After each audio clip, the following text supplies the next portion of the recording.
पुण्यातल्या एका महिलेवरती अत्याचार करणाऱ्या वसईतील स्वयंघोषित धर्मगुरू ऋषिकेश वैद्यला अटक झाली आहे। तसंच त्याला पुणे लष्कर कोर्टानं 6 एप्रिलपर्यंत पोलीस कोठडी सुनावली आहे। गुन्हा दाखल झाल्याचं कळताच तो पसार झालेला।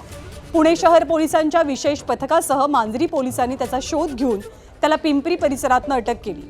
या ऋषिकेश वैद्यबाबत आणखी एक धक्कादायक माहिती समोर येते आहे।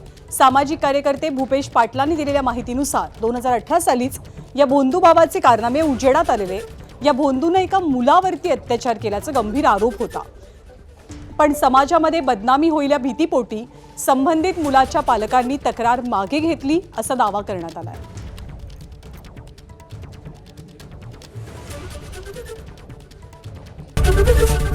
एबीपी माझा, उघडा डोळे बघा नीट।